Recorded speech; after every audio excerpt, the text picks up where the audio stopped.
Well, let me share with you a couple of things. One, today, this afternoon, is a really neat community ministry opportunity. There's 145 or so folks already signed up for the Jackson's Foundation hosting a fall festival for families that have children battling cancer.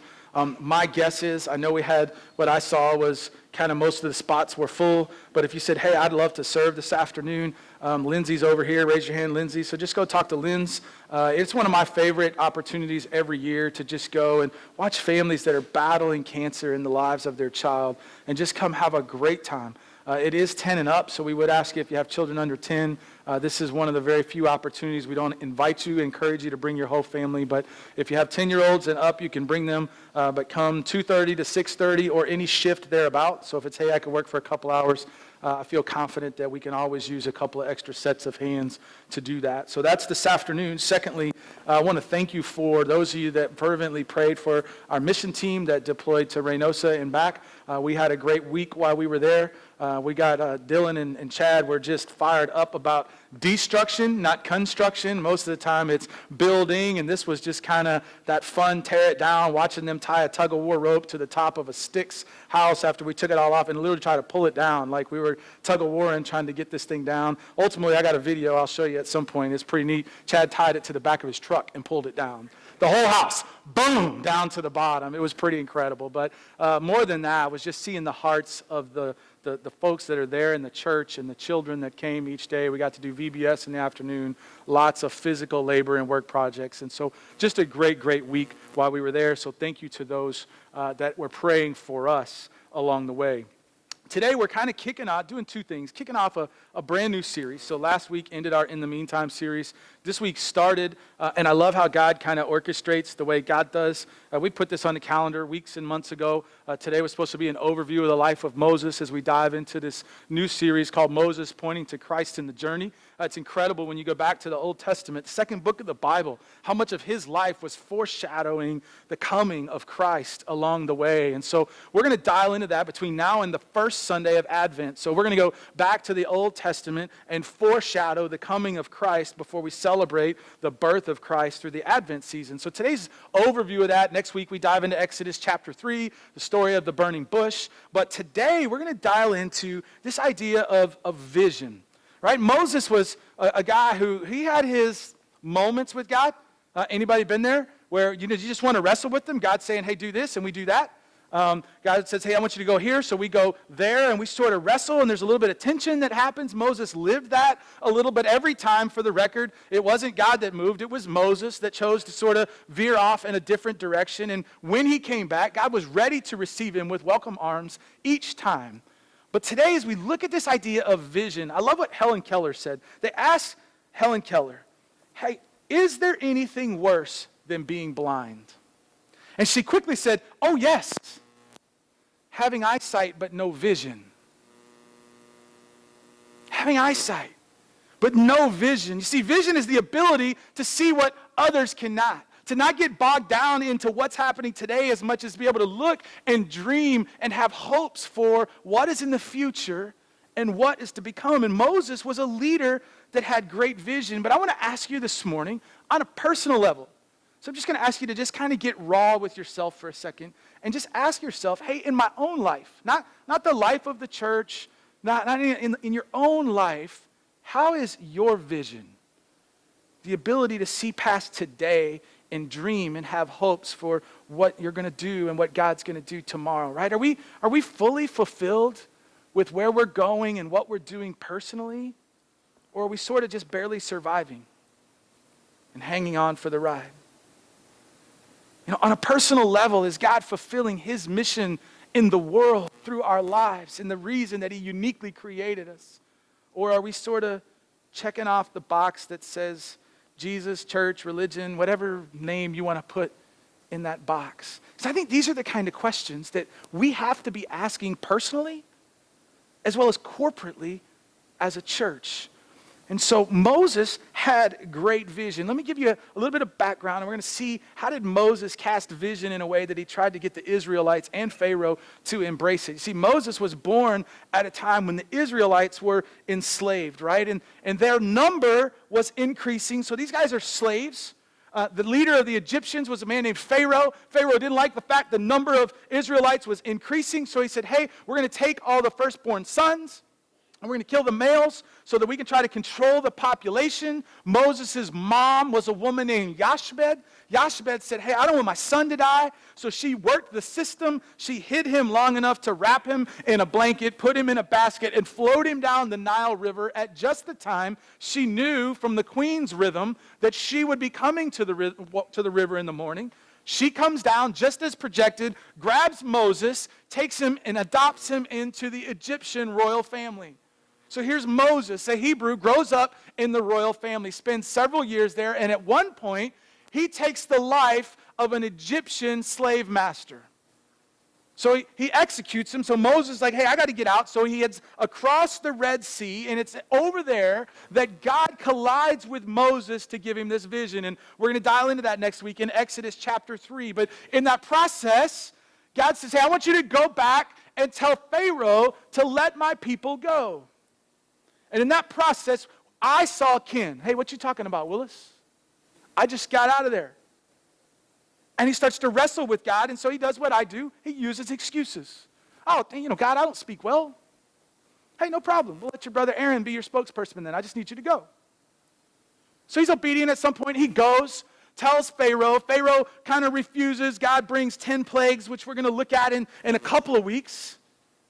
To Pharaoh and the life of the Egyptians, ultimately, Pharaoh gives in after the 10th of those plagues, lets the people go. They head across the sea into a place called Mount Sinai, and it's there that God gave Moses the 10 commandments. We'll look at that in 3 weeks. And they wandered in the wilderness for about 40 years. And catch this, right? I prayed this earlier. Moses wanders. He had done all of that, and he is within eyesight of the promised land. It's 1271 BC. Moses is about 120 years old when he dies. He'd done all of that. He gets all the way to within eyesight of where God's promised him over and over. He passes away at about 120 years old. But Moses was a leader that had great vision. He was a leader who accepted God's call to leadership. That was the easy part. Right? Accepting the call was the easy part. The fulfilling of that call was the difficult part, right? The leadership of vision to go get a group of Israelite slaves to start dreaming about freedom, and then to go convince the Egyptian leader, Pharaoh, to let the people go. Talk about a monstrous job. But the truth is, vision casting is never easy, is it?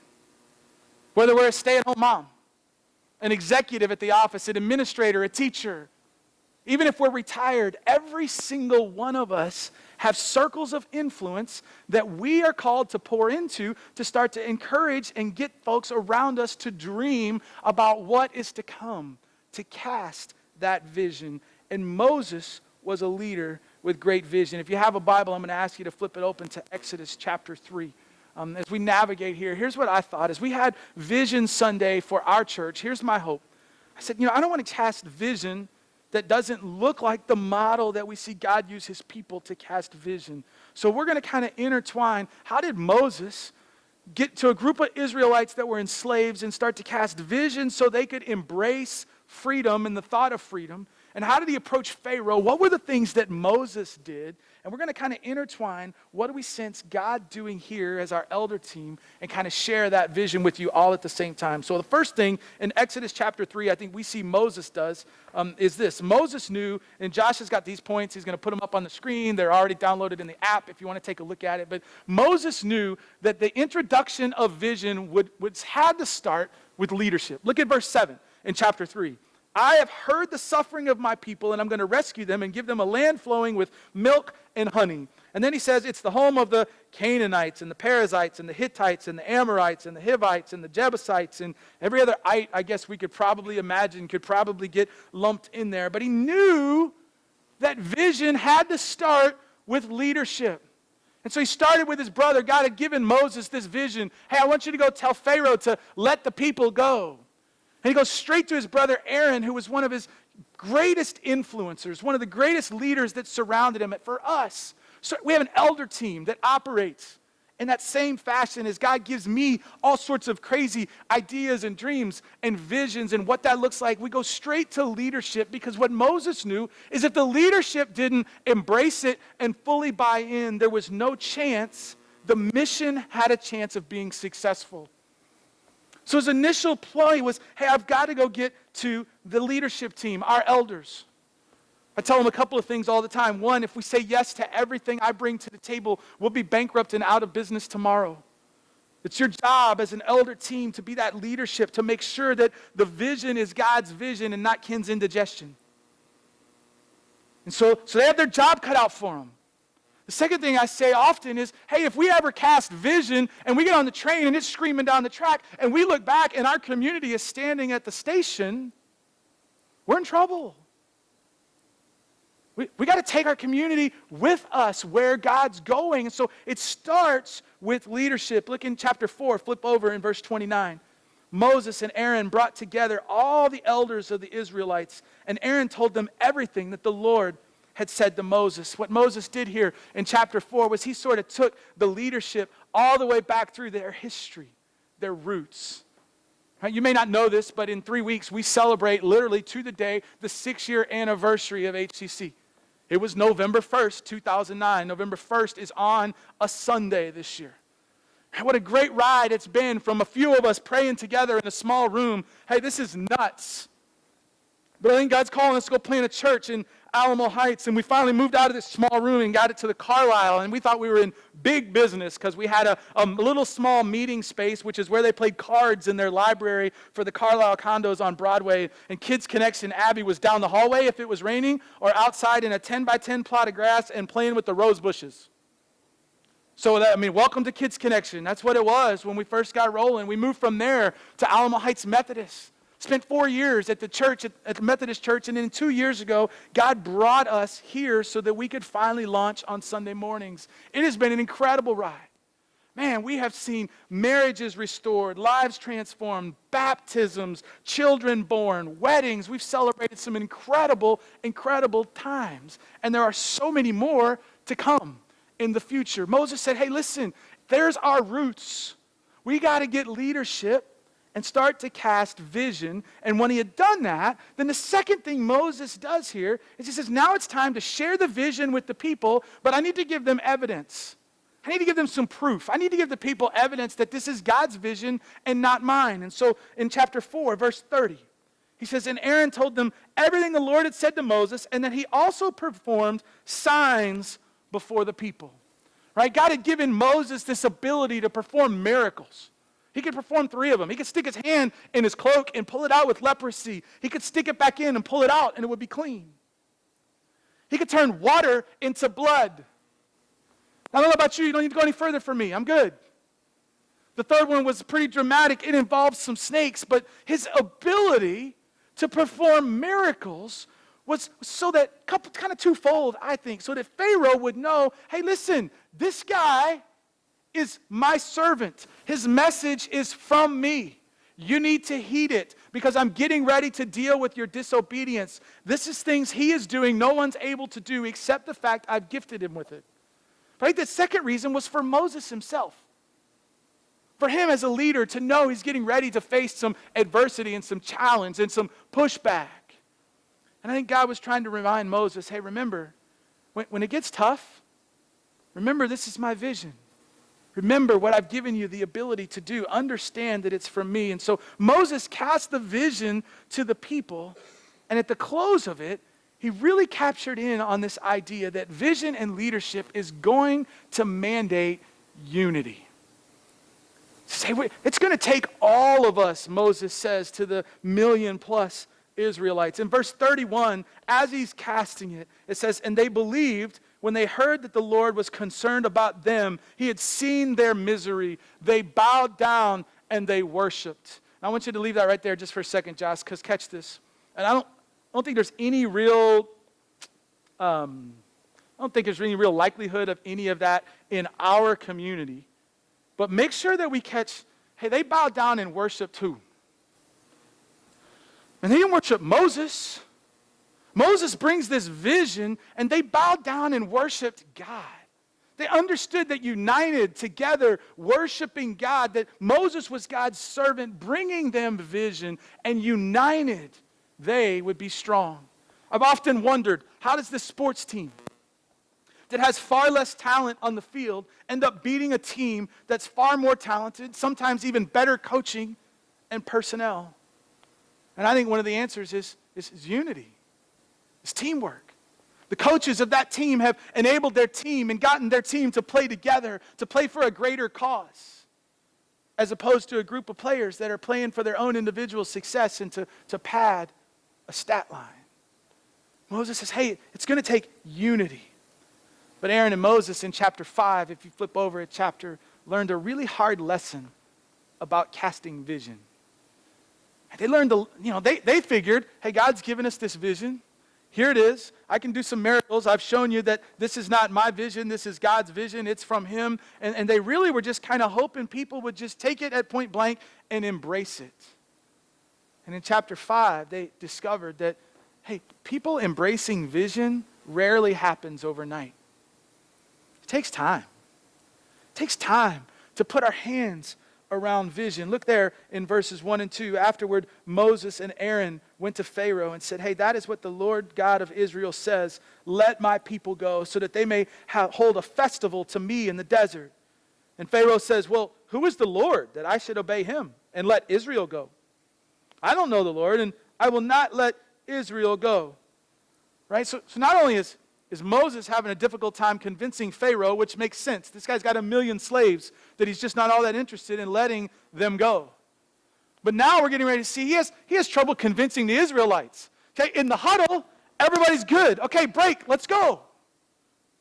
And then all of a sudden they come up to the line and realize everybody's bigger, faster, and stronger than they are. He starts to get pushback from his own people. Pharaoh decided, hey, this guy's coming to me telling me to let the people go. He looks at the foreman and he says, hey, don't give them any straw when they're making their bricks tomorrow. I won't give them any either. They've got to find their own. And oh, by the way, the quota is still the same. And his own people are looking at Moses like, hey, thanks a lot, bro. Appreciate it.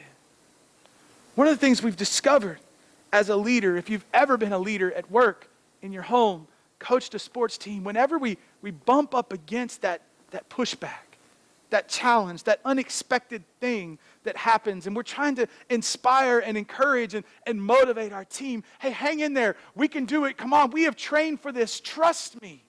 This is where Moses was, and he's imploring with the people to trust the vision. In chapter 6, if you flip over one more chapter in verse 9, look at their response. Moses reported this to the Israelites, but they didn't listen because of their discouragement and their cruel bondage.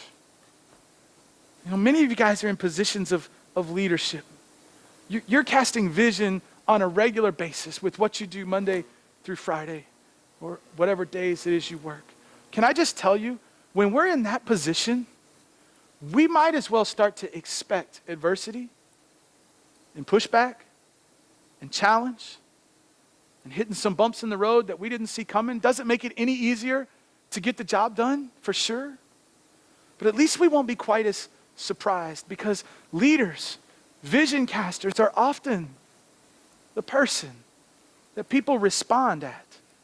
And sometimes those responses hurt, don't they? Sometimes they're painful.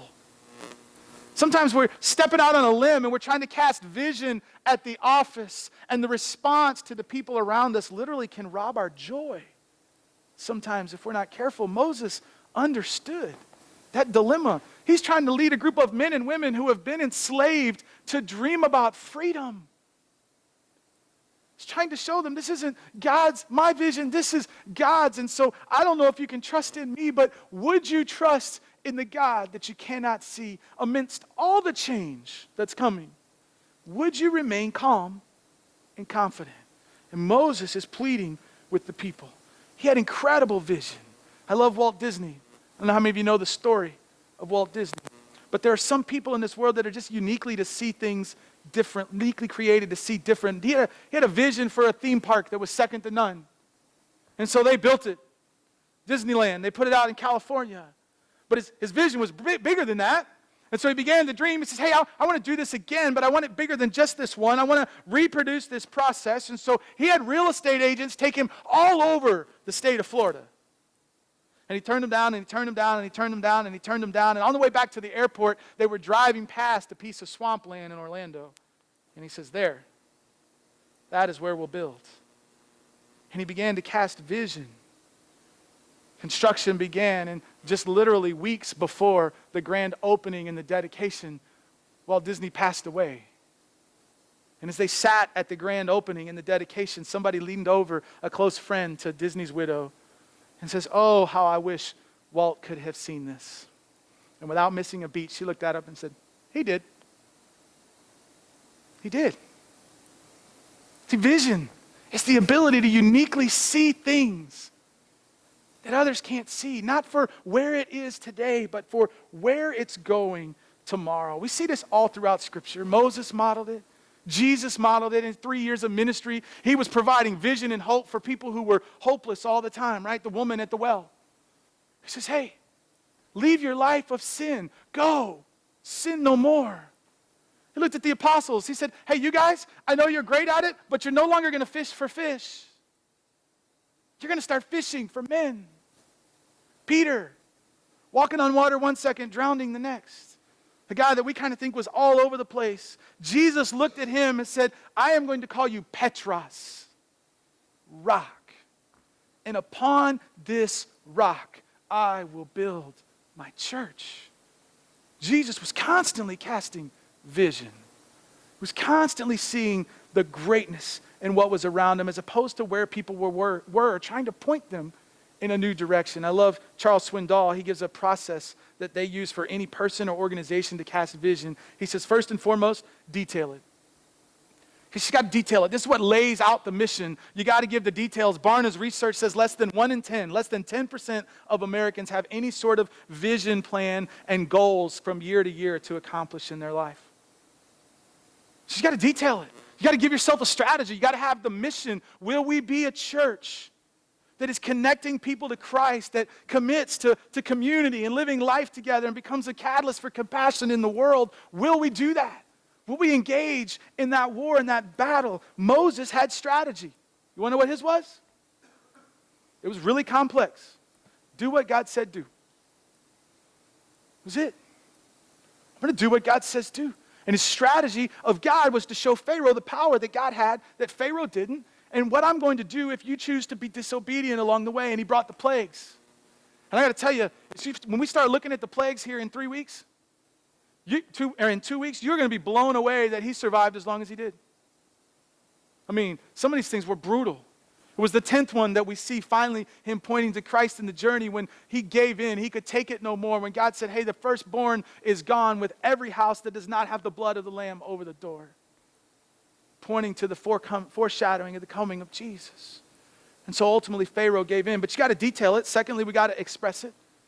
We got to have this vision for a desire that every single one of us want along the way. Hey, I want some of that. I want to be a church that is connecting together in community, that is connecting people to Christ and is a catalyst for compassion, not only in our city, but in our state, in our country, and all over the world as God gives us opportunities for that. Will we, number 3, he says, accept it?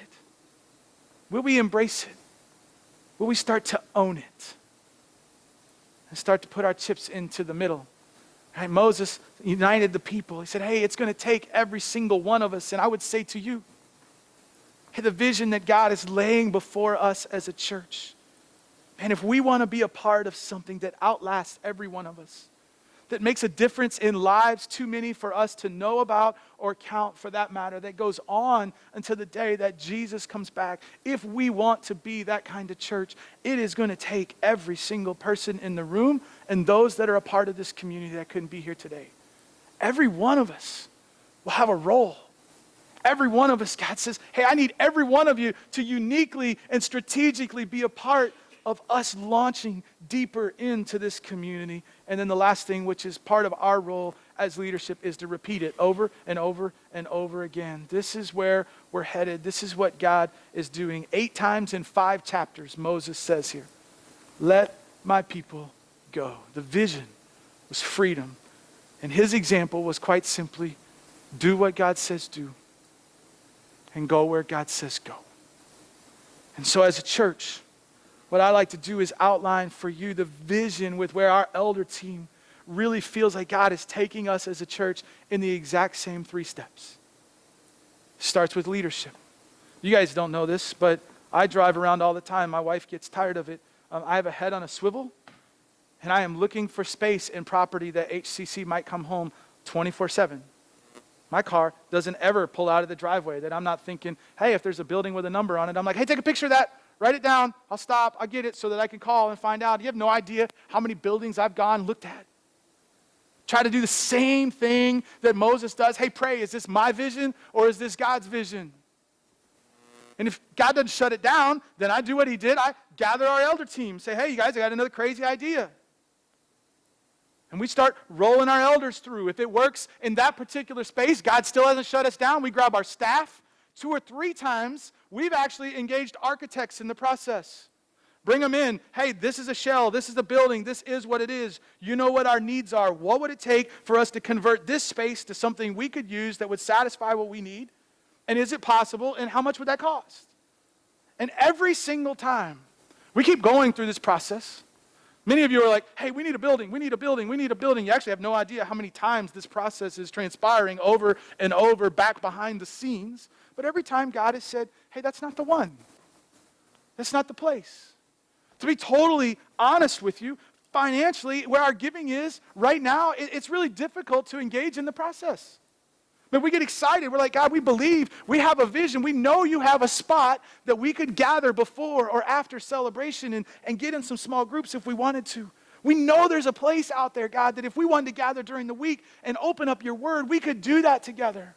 We know there's a place that we can have weddings and receptions and all those sorts of things, those celebrations within our body. We believe that, but the elder team's also going, hey, we have a stewardship responsibility to not launch our church into something that there's just not a possibility short of him literally raining it out of the sky that we see making that happen. Let me give you an example. Our rent here is about $1,600 to $2,100 a month. We pay by the week. So some Sundays have 5, some have 4. Most of the buildings we look at, you ready? $8,000 to $10,000 a month is pretty average. And that's only the rent. In this place, it's all bills paid. In those, you have to pay air conditioning and water and gas and heat and maintenance and custodial fee and all the other things that come with it. And where we are in this particular season, that just hasn't been possible yet. So we've looked and looked and looked. And what Moses did was he brought evidence to the people. And so, in the process, I got a phone call about, 8 weeks ago from a buddy who's on staff at a church right up the street.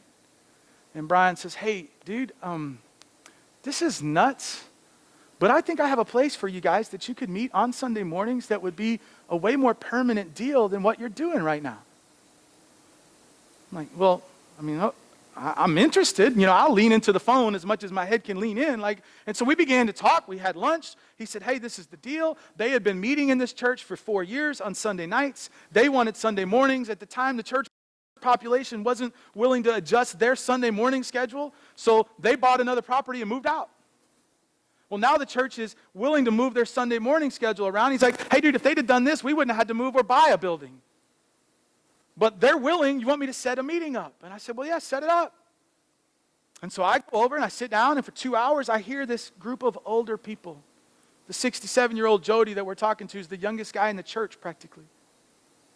The 89-year-old that was also in the meeting said he was the youngest guy in the church, but Jody defied that of being true because he was sitting right there. And to hear this group of folks sit around the table and go, hey, this isn't our building, this is God's. It is God's tabernacle. We've just been charged with the stewardship of it. What would it take for you guys to come over and start using it too? We already have a Spanish church that meets in the youth wing because they have no youth. So the whole Spanish church has already been meeting there. It's like, what would it take?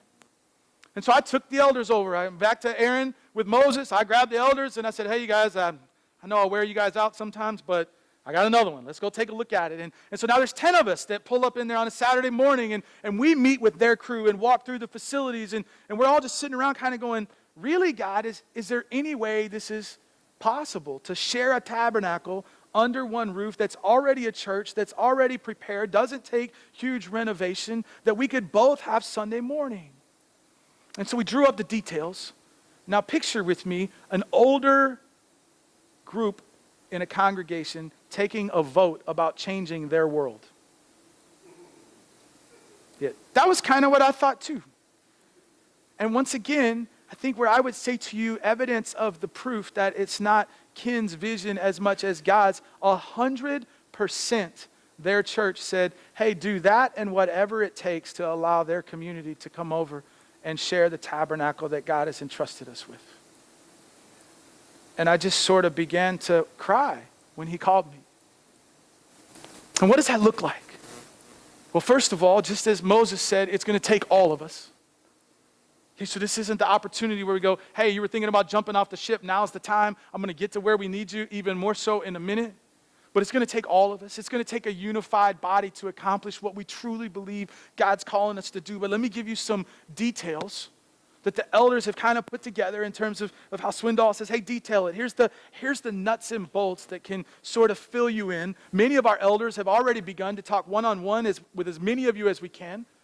Understanding it takes time to embrace change and vision and all those sorts of things. But here's some details. As we have them at this point, beginning November 1st, which happens to be our 6-year anniversary of no doing of our own, it just happened that way, we will begin to meet on a trial basis for the month of November at Alamo Heights Christian Church. So we will not be here. So if you show up here November 1st, we're paying the rent for November, so you can come in and have your own quiet time, and it'll be a great way for you to do that, okay? But the rest of us are not going to be here. We're going to be at Alamo Heights Christian Church. We will get you the location, details, addresses. It's about 4 minutes from here. It's not far. You don't have to write any of that stuff down, but we're going to be there. Here's the catch, okay? November 1st, we're going to meet there. We're moving our service time from 10 to 9:30, and they're moving theirs from 10:45 to 11 so that we can both meet in the same space. So we will have a 30-minute adjustment on our start time. We'll go from 10 to 9:30. I talked to the President of the United States, and because HCC is such an important piece of what God is doing in the world, he decided to give the entire country an extra hour's sleep that day for you to make that transition. Okay, so you'll get to set your clock back. You'll be able to be on time, even though it's 30 minutes earlier. But we're going to start at 9:30. We'll have service from 9:30 till about 10:40. We'll roll out, they'll roll in. We'll have happy hour in the foyer. Their church will be coming up from their Sunday school class. They have one downstairs in the fellowship hall. They'll be coming up to come in as we're coming out. And it should be just this amazing collision of God's people in the foyer of the tabernacle as we share space. Our worship team, this stuff is going to get to stay set up. Okay? They can take their guitar if they want. They can leave it if they want. The area that the band is, they don't even use. They're like, hey, you don't have to take it down. Just set it up and leave it up. There's TVs already mounted and hanging from the screens. The sound that Danny's got, yeah, there you go. There's the clap. The sound that we run every week is hardwired into the building. We walk up and take a few cords and plug them in, and away we go. Our kids' space are going to have dedicated classrooms for our Kids Connection that our Kids Connection team, there you go. Some of you are clapping for that. Our Kids Connection will be able to walk in, check in, and have space that is the same all the time, that is designed for them. Now, work with me. We're moving into somebody else's house. So it's going to take us a little time. I mean, understand the pictures on the wall and the colors of the paint and some of the things that are happening. We're going to have to be good neighbors for a while before we can adjust. But the floor will be clean, and we'll have our supplies in there, and we're going to do our best to make it an incredible environment for our kids. No more setting up panels and walls. No more setting up pipe and drape. No more setting up audio. Should we so choose, if we wanted to have a connection group at 10:45 or 2, there is spaces right there. Those kids' rooms are ours 24/7. We're renting them. We can use them whenever we want. Then they said, hey, if you want to have small groups during the week, any night but Wednesday, come on back. Place is empty. So if we ever wanted to have a place to come back and gather, there's a fellowship hall down below that holds 150 people with a commercial kitchen. We can rent it for a small fee. If we want to have receptions, if you wanted to have a wedding, if we want to have potlucks, all those things are available to us as a body. And our adjustment is going to be a 30-minute adjustment of time and a small adjustment in rent. Let me tell you how the process is going to work. October 25th will be our last Sunday here. I'm asking you, as much as I ask you to be here for this Sunday, I'm asking you to be here that Sunday and give us some time.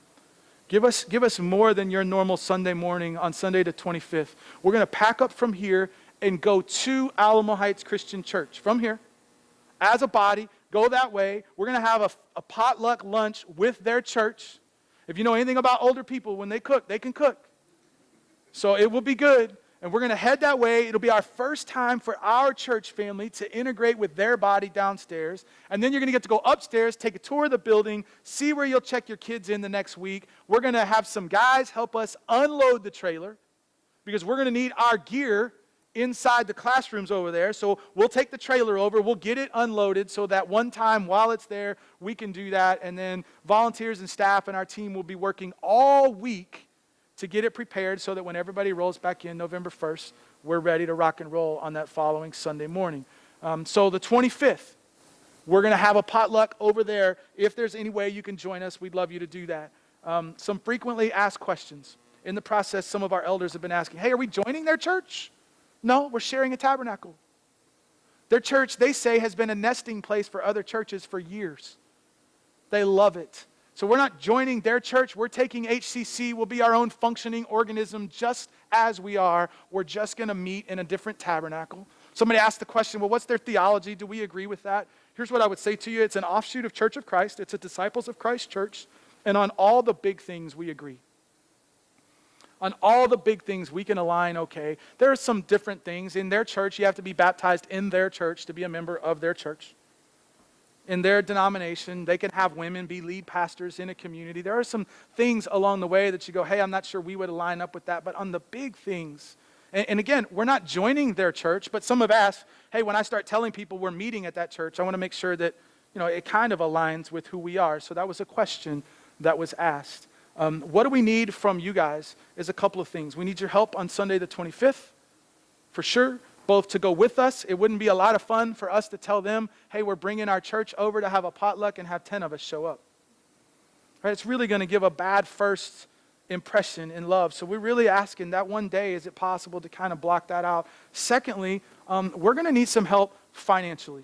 Now, this is the part that I hate talking about money sometimes, but it just is what it is. There's a reality to the transition. The transition for us is we're going to pay $1,000 for the month of November and pay our rent here, so that way, if something happened in the trial month, we don't lose this.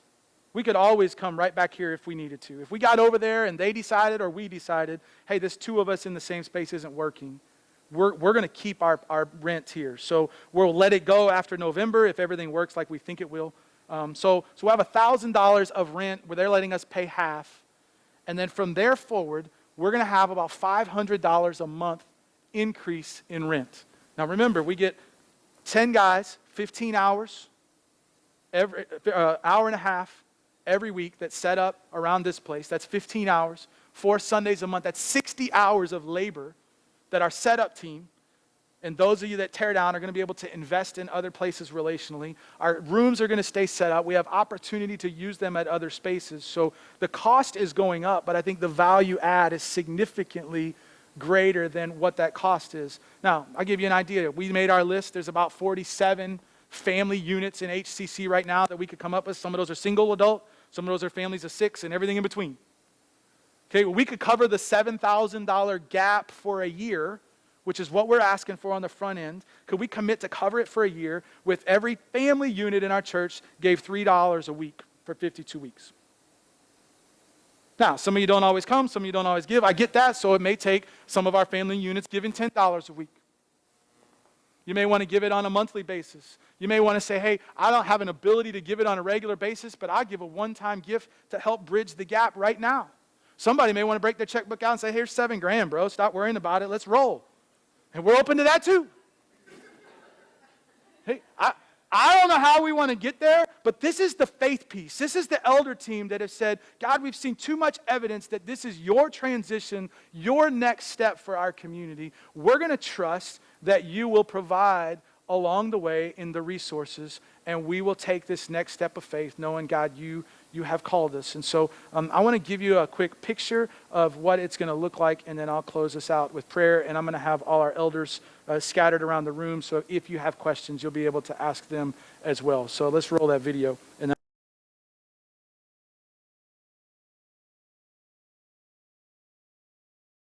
all right, well, HCC, change. Change starts with a C. I want to give you two other C's, and that is remain calm and remain confident. And I get it. We're going to change places. We're going to change our service time even a little bit. But I'm going to ask you, hey, just remain calm with us for this season of transition and remain confident in the elder team that God has collected together to take us in this next step in the journey as we share space with our friends here at Alamo Heights Christian Church and have a much more permanent presence with facilities that are incredible. I'm standing downstairs in the fellowship hall right now, and behind me out these windows is across the street New Braunfels Avenue and the strip center called Sunset Ridge. And so as you approach Sunset Ridge, will be on the opposite side of the street as Alamo Heights Christian Church. Man, if you're a young family and maybe don't have little bitty kids, if you could help us and even park in Sunset Ridge parking lot, walk across the street, it would be phenomenal, because Alamo Heights has several folks that are a little older in age, and they're going to fill a lot of that upper parking lot. But if you've got little kids, babies, infants, those kinds of things, you feel free. Park up behind, park on the street right here, and you can either come in this front side off Alamo Heights Christian Church where you'll come up the stairs, or on the back in our next little video clip, you'll see us come down the stairs into a beautiful foyer. Either way, you are welcome to come and join us. Bring your friends. It's going to be an incredible, exciting season. It's ironic that we are discussing Moses over the course of the next 7 weeks in this huge journey that Moses went on that all pointed to Jesus, and we hope to embark on that very same journey, pointing everything to Christ. So yes, it's changed, but stay calm and stay confident in the body that God has collected to do it.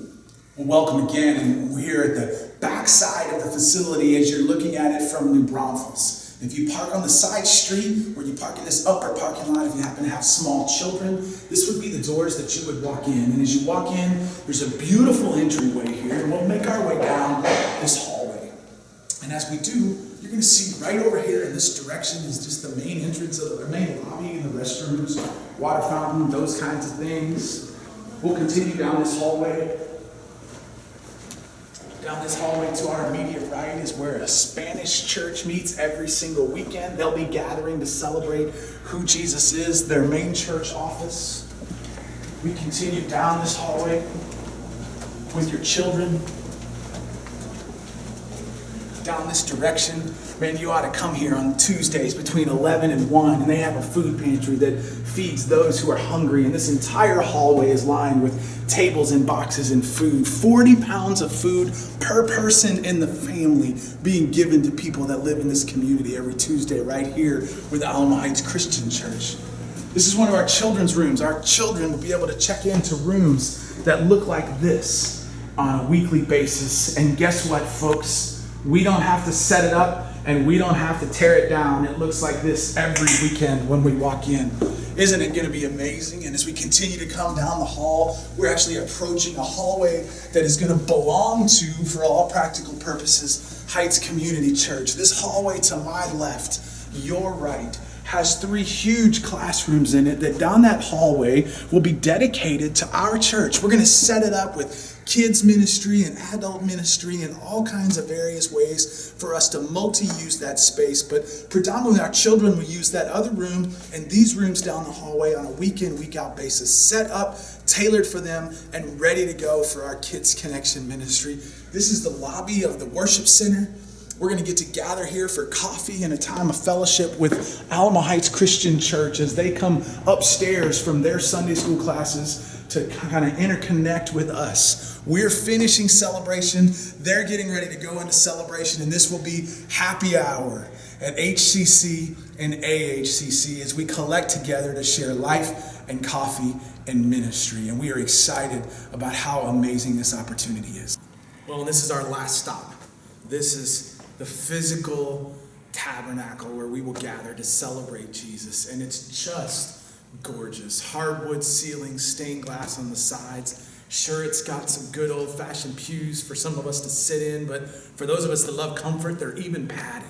Behind me, you'll see the platform where our band will get to leave their instruments set up from week to week if they choose. So the setup and the teardown, even inside this place of worship, will be such a limited factor compared to how much labor there is in that process now. So we're excited. This is an incredible opportunity. In this place, a tabernacle, we will celebrate Jesus at 9:30.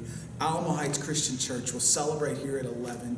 Concurrently, there's a Spanish church going on down in the youth wing. 3 individual expressions of God's love gathered under one roof and tabernacle to celebrate what he's doing in our lives. And this is an exciting time in the life of our church.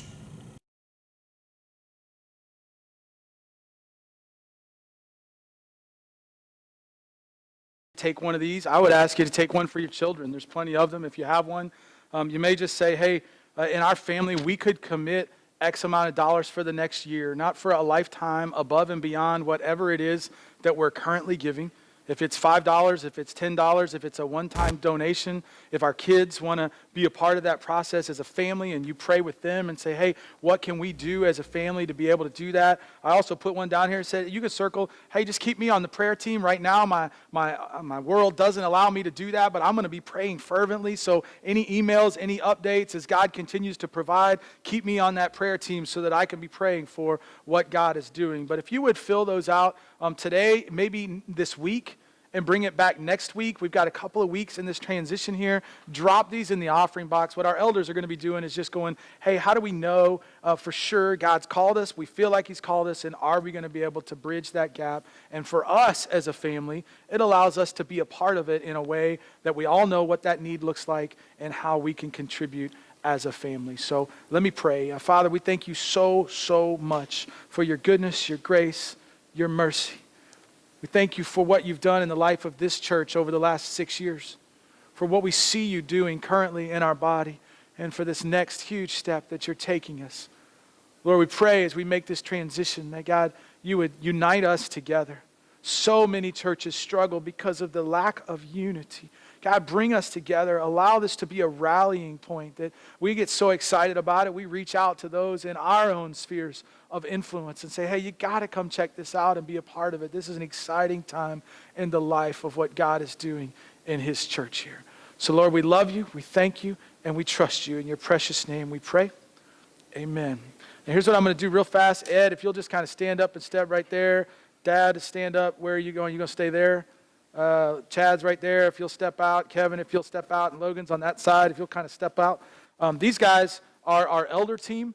They have been working behind the scenes for weeks, just trying to gearing up, getting ready. If you've got some questions, man, these are the guys to ask. You can ask me as well. But these guys serve as the bouncing sounding boards, controlling of all this jibble jabble that God puts in my mind to kind of go, hey, God, where are you taking us and what does that look like? So they could also answer all sorts of questions you might have. But other than that, have a blessed week. And this is an exciting time. Exodus chapter 3 for